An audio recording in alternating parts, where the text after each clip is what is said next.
There was a period of my life where I basically had a complete mental map of every single arcade machine in a 2-mile radius from my house. A vast network of pizza places, comic book stores, and laundromats. And when one of these machines changed, it was a big deal. And it was the summer of 1992 when the word started to spread about a weird new Street Fighter II arcade machine that had popped up at a laundromat by my house. A Street Fighter II machine where you could shoot Hadoukens mid-air and change your character right in the middle of the match. And of course, this sounded completely ridiculous, like one of those my uncle works at Nintendo type stories. At this point, we were already living in a post-Shenlong world, and I definitely wasn't believing this without seeing it with my own eyes. So I went out to that laundromat to look for this Street Fighter II arcade machine, and sure enough, it was actually real.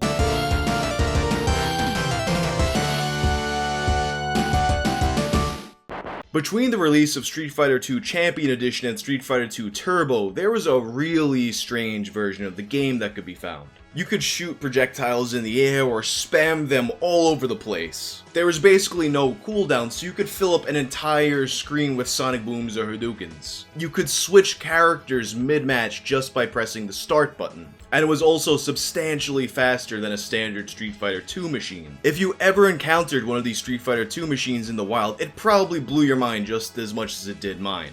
And considering how much the arcade scene was fraught with hoaxes and lies and misinformation, you probably didn't believe it until you saw it with your own eyes either. It sounded like something that was too good to be true, and yet there it was. I only got to play it a handful of times because for some reason the old lady who ran that laundromat didn't like people coming in if they weren't there to do laundry. Actually, now that I think about it, that still pisses me off. Like, they always had the newest stuff at that laundromat, like NBA Jam, Mortal Kombat, I think they were the first place around here to have Tekken, but like, why would you get all the newest, best games if you don't want people to come in to play the games just to do the laundry? It makes no sense. But anyway, the point is that despite the fact that I only played it once or twice, it stuck with me for years because there was just something about the spectacle of it. Like, obviously it was completely broken, objectively not that great of a game, something you would never find at a tournament, but it leaves an impression on you, especially when you're a kid. But that machine was basically gone as fast as it showed up, and anybody else who hadn't seen it with their own eyes that I would tell about it, they would either think I was full of shit,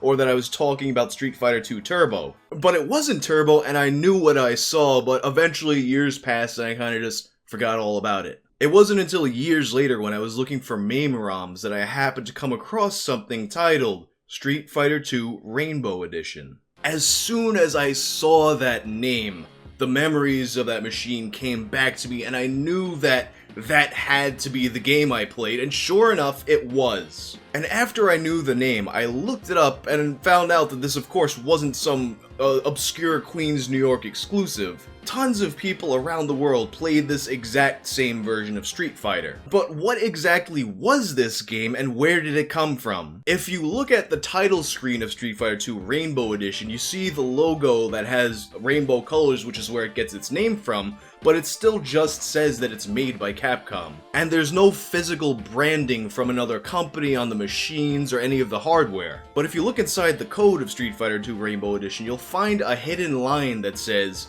distributed by Hongxi Enterprises in Taiwan. But with that in mind, I think it's safe to say that the old lady at the laundromat who didn't want gamers in there wasn't going to Taiwan in search of the finest Street Fighter II secret versions. So how does a game like that wind up there? As it turns out, Street Fighter II Rainbow Edition wasn't its own standalone machine. Rather, it was a simple modification to the already existing Champion Edition hardware. Essentially, this was the very first ROM hack that a lot of us ever encountered, and amazingly, didn't make the characters naked or wearing clan robes. And changing a standard Champion Edition machine to a Rainbow Edition machine was a very simple process. Because the chips containing the game's code were socketed, all a person needed to do was pop out the old Champion Edition ones and pop in the new Rainbow Edition ones. Don't even need to solder anything. And in addition to how easy it was to convert a vanilla Champion Edition board to a Rainbow Edition board, counterfeiting was also rampant. Because Street Fighter II was such a runaway success, Capcom just couldn't keep up with demand for more machines. And it's believed that at some point there were several times more fake Street Fighter 2 machines out there than legitimate ones. And this became such an issue that Capcom started placing ads about it in trade magazines. The success of Street Fighter 2 Champion Edition has sent counterfeiters scurrying to make an easy profit using Capcom's proprietary, copyrighted, and trademarked material by manufacturing, selling, or operating counterfeit versions of our game.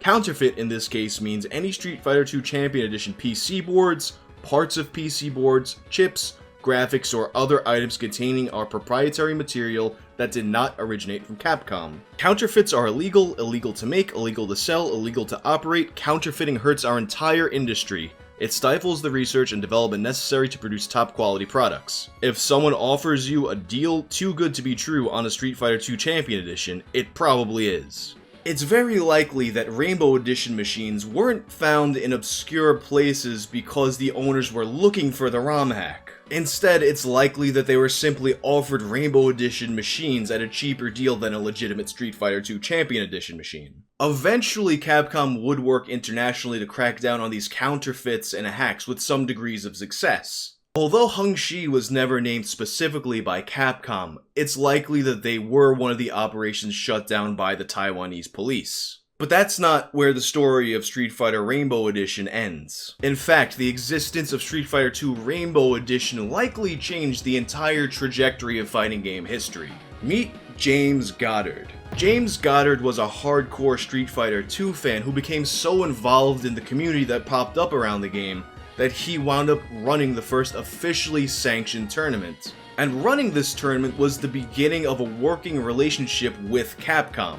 This relationship would eventually bring James to the development side of the games industry, and he was the one who pitched the idea for Champion Edition. Considering the overwhelming success of Champion Edition, and I believe to this day it's still the most successful Street Fighter game, if James had something to say to Capcom, they would listen. And this put him in a unique position when the hacks of his game started to circulate. He visited an arcade in San Jose, California to give this game a shot.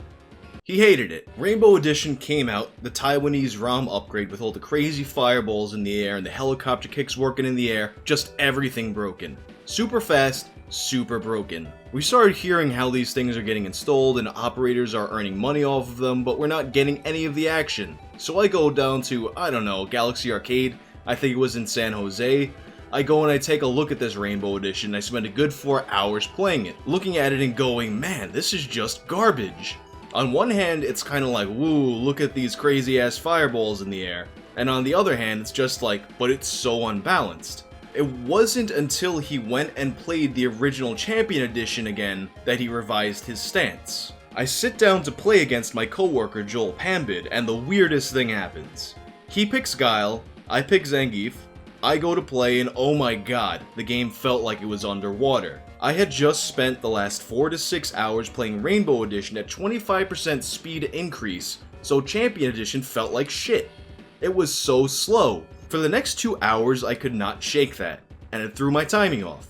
It was just kind of this oh my god moment where I went, the real threat of Rainbow Edition is not all the fireballs in the air and the craziness. The threat is the speed is addicting and it changes everything. James wrote a report about these games that he sent to Capcom and eventually pitched the idea that would turn into Street Fighter 2 Turbo. And at first he was met with tons of resistance. Capcom just did not want to make this game. The Japanese developers felt that speeding up the gameplay would completely ruin the timing and the balance. They felt that it would change Street Fighter from a game of reacting to your opponent's choices to trying to predict what they're going to do ahead of time. Furthermore, since James was a Zangief fan, they thought that he was just biased and wanted to speed the game up to make his slow character overpowered. But after some arguing, Capcom decided to just give James's idea a shot. So they ran a playtest with a modified sped up version of Champion Edition. Capcom Japan was really mortified when Turbo in Japan was super popular.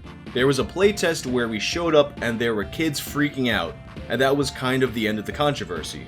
They just let me do what I wanted to do after that because it worked out. Despite their initial misgivings, the Japanese developers simply could not deny the success of James's suggestions, and thus Street Fighter II Turbo was born. And even though it was little more than a slightly upgraded Champion Edition, that was the game that introduced fighting game fans to the kind of fast-paced action that we've come to expect, especially from the Street Fighter series. As great and as classic as the original Street Fighter II games were, if you go back and play them today, they really do feel like James described, like you're underwater. And there's a chance that nothing would have changed were it not for a group of opportunistic Taiwanese hackers. Thanks for watching, and if you enjoy old arcade stories like this, you'll probably enjoy my Mortal Kombat 2 videos. Check those out.